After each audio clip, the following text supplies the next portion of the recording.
Түз эфирдеги берүүлөрүбүздү адаттагыдай Алатоллаев менен улантабыз. Кызматта Каныке Бозгунова, саламатсыздарбы? Программабызда тоолуу шарттагы айыл жерлерин, өзгөчө майда дыйкан чарбаларын туруктуу өнүктүрүү жаатында сөз кылабыз. Бул багытта Борбор Азия университети илимий иштерде жүргүзүп келет. Изилдөө айыл жерлериндеги чарбалар жаратылыш ресурстарын, ошол эле жер, суу, жайыт, токойлорду кантип колдонолорун жана климаттын өзгөрүшү алардын туруктуулугуна кандай таасир тийгизерин түшүнүүгө багытталган. Эске салсак, Кыргыз Республикасында 2023-27 жылдар мезгилинде тоолуу аймактарды өнүктүрүү боюнча иш аракеттердин 5 жылдыгын деп жарыялоо жөнүндө президент Садыр Жапаровдун жарлыгы чыккан. 21 жылдын 14 декабрында Бириккен Улуттар уюмунун башкы ассамблеясы 23-27 жылдар мезгилин тоолуу аймактарды өнүктүрүү боюнча иш аракеттердин 5 жылдыгын өткөрүү боюнча Кыргызстандын демилгесин колдоого алган. Бул тоолорду туруктуу өнүктүрүүнүн көйгөйлөрүн чечүү боюнча республиканын маанилүү милдеттерин түшүндүрөт. Жогоруда айтылган илимий изилдөөлөр мына ушул документти, андагы милдеттерди ишке ашыруунун алкагында жүргүзүлүүдө.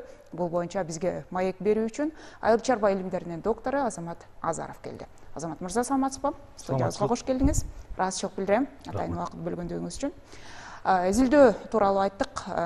Кенен айтып берсеңиз, бул изилдөөлөр канча убакыттан бери жүргүзүлөт, кандай багыттарда жүргүзүлөт, максаты эмне? Биздин университет, Борбордук Азия университети 3 багытында изилдөөлөр жүргүзөт. Бул туруктуу кичинекей дыйкан фермер чарбаларды этнобиологикалык изилдөөлөр жүргүзөбүз. Андан сырткары жанагы азыркы учурда акылдуу технологияларды колдонуу менен айыл чарбаны кандай өнүктүрсөк болот деген изилдөөлөр жүргүзөт. Бул биринчи жолу эмес, буга чейин? Бул биринчи жолу эмес. Биздин институт 10 жылдан ашык мындай изилдөөлөр жүргүзөт. Айыл чарбада мисалы азык-түлүк коопсуздугунда кичинекей жана майда дыйкан фермерлер бул өтө чоң негизин түзөт. Анткени 90 ашык пайыздан ашык агрардык продукцияны бул дал ушул кичинекей чакан фермерлер өндүрүшөт. Анан бул кичинекей чакан фермерлер басымдуу бөлүгү тоолуу региондордо жайгашкан. Өзүбүздүн өлкө тоолуу аймак 90%. Ооба. Анан ушул чарбалар жаратылыш ресурстардан өтө зависимый деп айтпасак болот. Анткени көз каранды деп айтсак болот. Анан ошолордун колдонуусу канчалык туруктуу,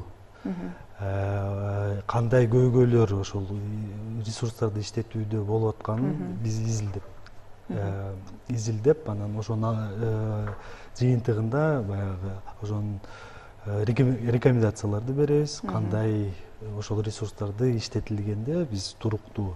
Анын үстүнө азыркы учурда климаттын өзгөрүшү да болуп атат. Ошол дагы бир кандайдыр бир залакасын тийгизүүдө, чоң болбосо дагы бир кандайдыр бир залакасын тийгизип атат. Анан ошону дагы эң маанилүү деп биздин изилдөөдө деп эсептейбиз. Ошол 10 жылдан берки изилдөөлөр ушул багыттагы эмнелерди көрсөттү? Ошол тоолуу аймактагы өзгөчө дыйкан чарбаларындагы кандай көйгөйлөрдү көрсөтүп атат? Эң негизги көйгөй бул биздин кичинекей чакандардын баягы өндүрүү кубаттуулугу чектелген. Мындай эсептегенде ар бир орто эсептегенде 3 гектардан гана жери бар. Бул эми тиешелүү болгон үлүш жерлер болуп эсептелет. Бул баягы союз тараганда жанагы илгерки колхоз, совхоздордун жерлери, үлүш жерлери ошол жергиликтүү калкка таратылган да. Эми ал реформалар өттү. Азыркы учурда фермерлер бир какой-то система, бир кандай бир системага келди жанагы. Мындай эксперимент түрүндө келишти да. Мына мисалы мынча мал айдасак, мынча өсүмдүк айдасак, мынча малды кармасак болот экен деп. Негизги тоолуу аймактарда көйгөй бул деградация, жайыттын деградациясы. Анткени көп учурда жанагы жайыттын сыйымдуулугу деген бар. Ошого сыйымдуулугуна көбүрөөк жанагы малдын санын келишпестиги да. Бул эми акыркы учурда бизде Кыргызстанда малдын башы көбөйүп кеткендиги. Ооба, бул эң негизги себеби баягы малдын көп, анан баягы ошо жергиликтүү туура эмес жанагы жайыт менеджменттин иштетүүсү. Документтер бар, жакшынакай документтер иштетилген, жанагы жайыттардын сыйымдуулугу эч ак эле эсептелинген, бирок ошону мисалы бир региондордо жакшы колдонсо, башка региондордо мисалы таптакыр эле иштетилбейт да. Анан тоют проблемасы бул анткени тоют көп учурда 3-4 гектар менен көп кышкы тоютту даярдаган мүмкүн эмес. Анан жанагы сарайларына кармаганда ошо тоютту үнөмдөө үчүн жайытка айдап ишет да.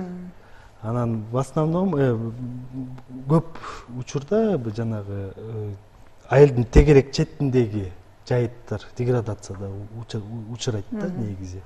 Анткени тоют жок, айла жок, малды баягы жайышат да, анан чөп деле жок мында чын-чынына келгендечи. Ошондо биз эсептегенбиз мисалы. Кышында малды жөн эле айдабай, андан көрө сарайында кармаса, тоют бербесе деле кармаса, ошол көбүрөөк эффективдүү деп чечимге келгенбиз да.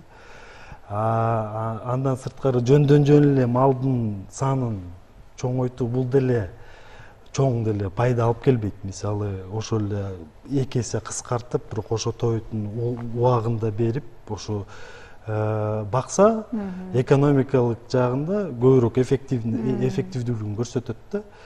Анткени кышында деле малын сатса болот. Мисалы саны көп фермерлер бар, 90% өтө арык, базарга барса да сата албайт да мисалы. Андан көрө ошонун теңин кармап, ошол тоютуна жараша кармаса, көбүрөөк эффективдүү болмок да.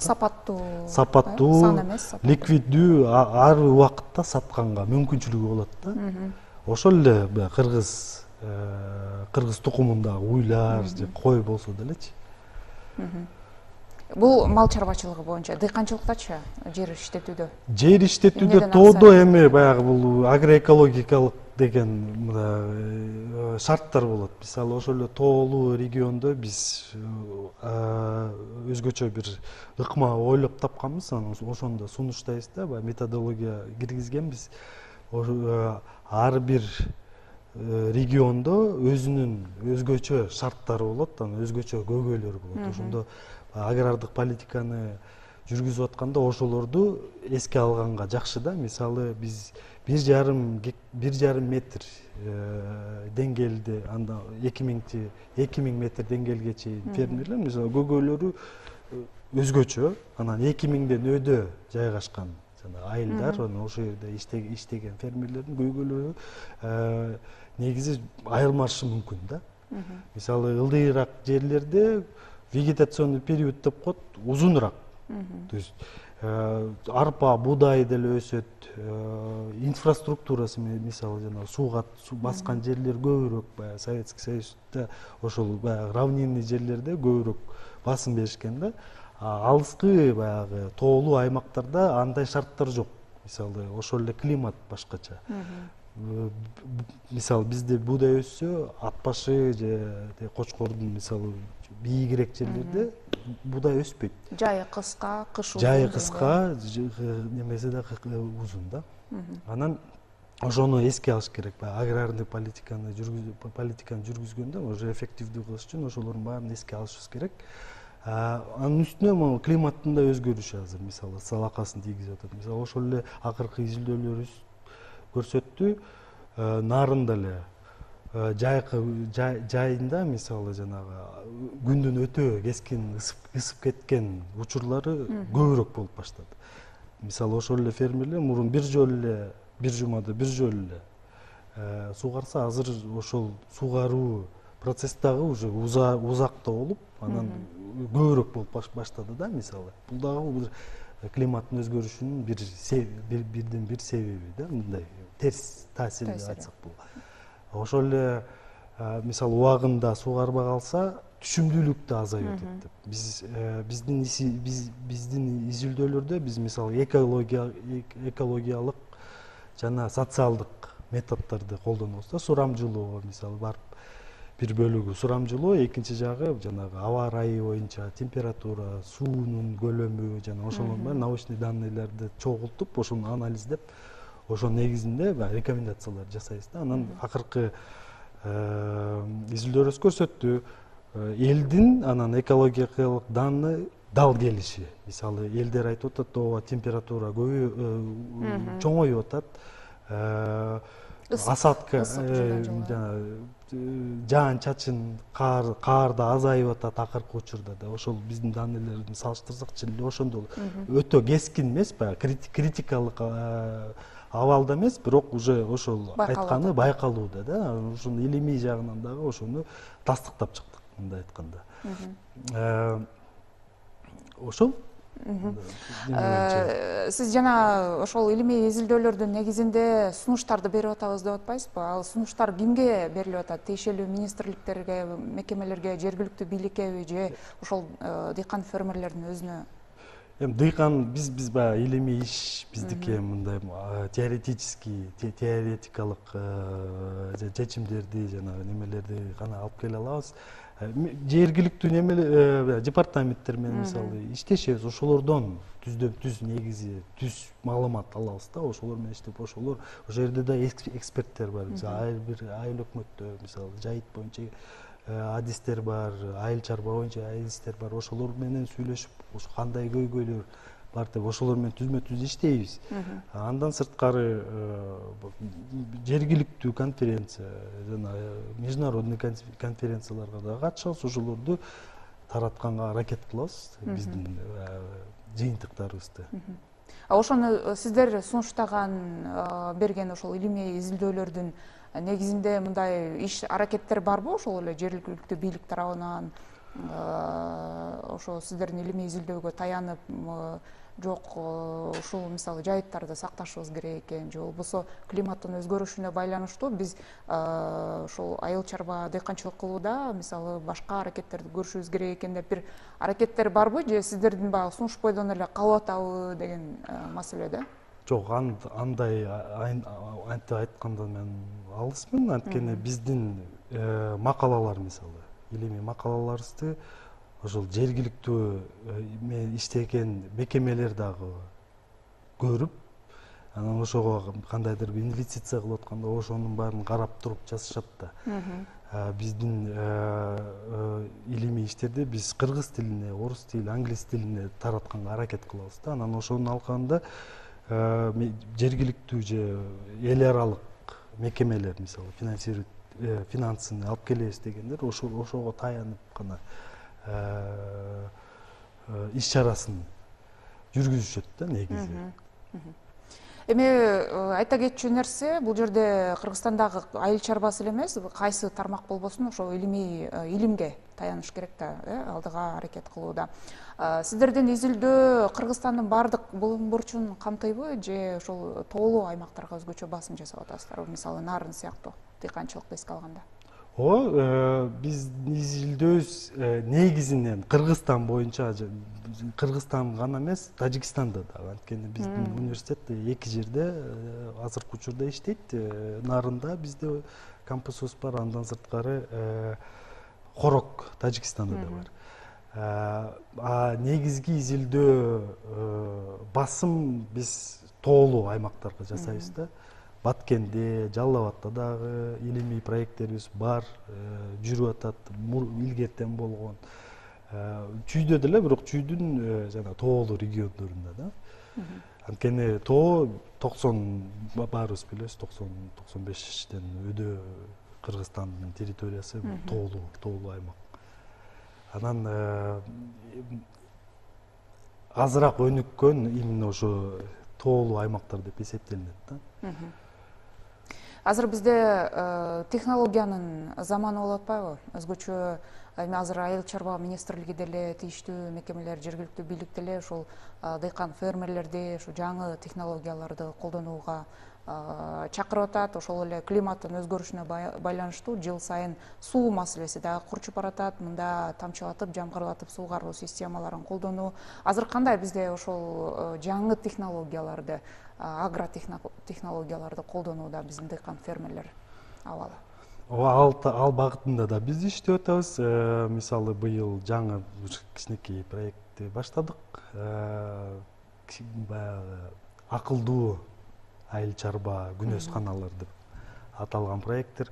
Бул проектте биз практикалык түрүндө, ошонун негизинде илимий жумуш жасаганга максат койдук. Жаңы технологиялар күндөн күнгө күчтөнүп баратат, бүт жерде колдонуп баратат. Анан Кыргызстанда ошо тоолуу аймакта, мисалы, кичинекей ар бир үйдүн астында баягы приусадебный участок деп коет, огороддорубуз бар да, ошол жерге мисалы кандай мындай доступный баягы элдер ала ала турган технологияларды жазсак болобу, ошону колдоно алабы деген технология деген гипотеза менен азыр проектти баштап атабыз. Бул проектте жергиликтүү ошол Нарында, мисалы, Нарын университети, мамлекеттик университети, Бишкектеги университеттер менен биргелешип ошол чогуу акылдуу күнөсканаларды жасаганга аракет жасап атабыз. Анан Бул 4 мезгил иштей 4 мезгил эмес, бул жанагы тоолуу аймакта климат башкача да, баягы сиз өзүңүз айтып кеткендей, жай кыска, кыштар өтө узак.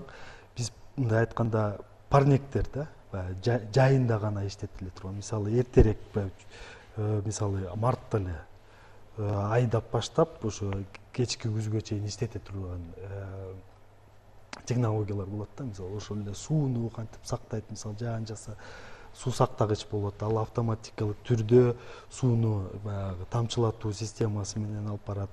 Мисалы өтө катуу шамал болсо өзү жабылып, жанагы же мөндүрү жүрүп калса ошону тосуп, ошондой технологияларды жасап көргөнгө аракет кылып атабыз да.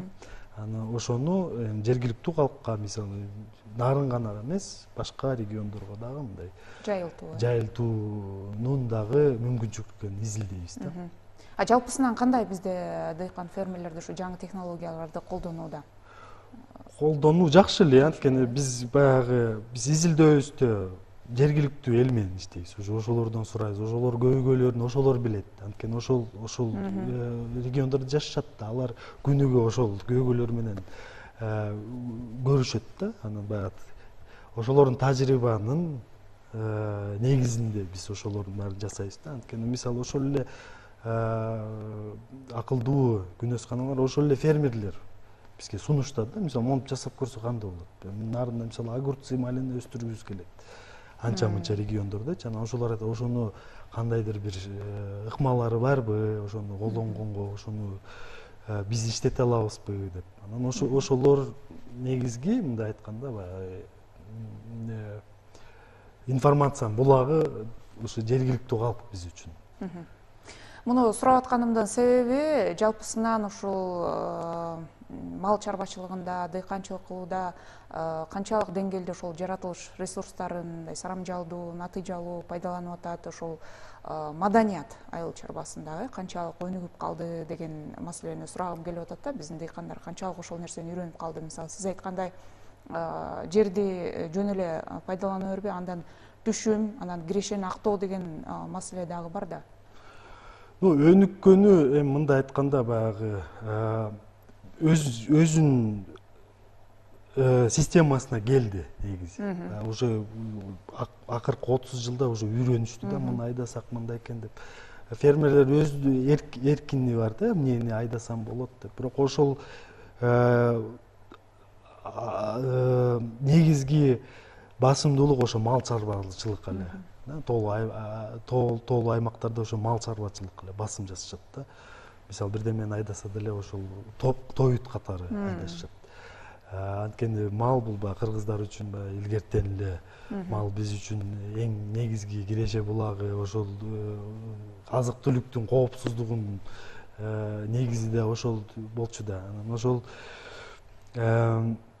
өнүгүү бар. Эми биздин метод жанагы агрардык өндүрүүсүн мисалы неме деп характеризация берсек болот да. Минималдуу расход менен минималдуу киреше алуу ошол негизичи. Бар негизи оптимизация кылып жасасак болот. Ошого мисалы консультация керек да. Көп фермерлер мисалы калькуляцияны деле жасаганды билишпейт да. Билим керек болот. Анан ошол биз агрардык политикада ошол консультация жасоо да өтө маанилүү. Приоритет кылып жасашыбыз керек да. Ошолорго көрсөтүп, мисалы тренингдер көрсөтүп, мисалы могу 1 гектар жерге айдаганда моундан көрө муну айдасаң болот. Момча малдан көрө мынча эле кармап ошол эле кирешени алып келсе болот депчи. Эми бизде негизинен айыл чарбасында баягы өзгөчө алыс аймактарда салттуу билимдер буга чейин колдонуп келген, ошол түшүнүктөр менен гана аракет кылышат эмеспи? Салттуу эми, ооба, бул эми Советский Союздун немеси деп айтсак болот да. Анткени Советский Союз ыдырагандан кийин эле бүт эле фермер болуп кетти да. Ар бири бүлө өзүнүн үлүш жери бар, бирдеме жасаш керек деп өздөрү үйрөнүштү да, мындай айтканда. Ага чейин эми Советский Союздун астында мисалы биз көчмөн болчубуз да. Айдаганда эле бирткеле айдап, чөптү даярдап, кыштоо жана жайлоолор ошол системасын иштетчүбүз. Эми ал 100дөн ашык мурун болчу да. Андан кийин өзү азыркы жаңы система, мындай айтканда постсоветтик кыргыздардын системасы да өзүнүн немесине келген. Анан көп багыттар бар мисалы ошону жакшыртыш үчүн. Азыр айыл чарба министрлиги ошол фермерлерди, дыйкан фермерлерди баягы кооперативдерге бириктирүү саясатын жүргүзүп атпайбы? Бул санаа сапатка деген маселе да. Бул канчалык туура маселе ошо? Эми бул бир жагынан туура, бирок экинчи жагынан мисалы биздин деле изилдөөлөрүбүз көрсөтүп атат. Мисалы ошол эле фермер кооператив болгуңуз келип атабы десе, мисалы биздин сурамжылоодо 60тан көп фермерлер жок, мен кооператив жасагым келбейт деп айтышат да. Ошон үчүн ошондой агрардык политиканы сунуштаганда ошо жергиликтүү фермерлерден биринчи сураш керек да, сен эмнени каалайсыңар депчи. Мисалы 60% мен макул эмесмин кооператив болгондо. Мен өзүмдүн жериме өзүм билгенимди жасайм. Мен бирөө менен жасагым келбейт. Мисалы 30% ооба мен макулмун дейт. Туура. Ошондо мисалы биз бириксек, жана үлүш жерлерди чогултсак, бир чоң техника алабыз. Ошондо бир чоң киреше. Ооба, жанагы сугат маселесине келгенде эле технологияларды колдонууда мисалы бир какой-то инновацияны киргизгенде, инвестиция жасап атканда баягы көбүрөөк киши болсо, көбүрөөк көлөм болсо, албетте бул экономика жагынан жакшы. Бирок көбү мисалы биздин сурамжылоо боюнча айтып атат, жок, мен кооператив болгум келбейт. Анткени бир жагынан бул баягы биринчи фаза реформа башталганда колхоздун жери жергиликтүү калга таратып атканда бул кооператив болсун деген да. Бирок ал иштебей, анан дальше экинчи фазасы башталганда кооператив болбогалы давай жөн эле бөлөлү депчи.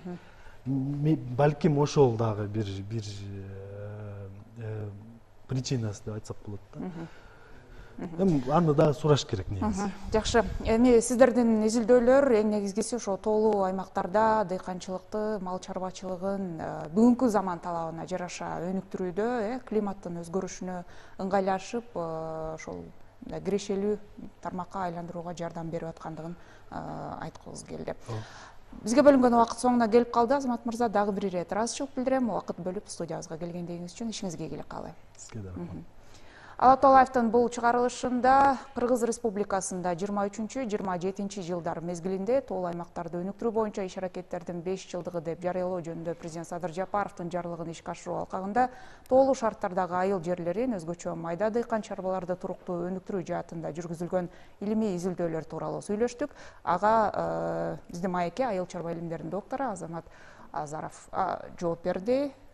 Рахмат, күнүңүздөр ийгиликтүү болсун.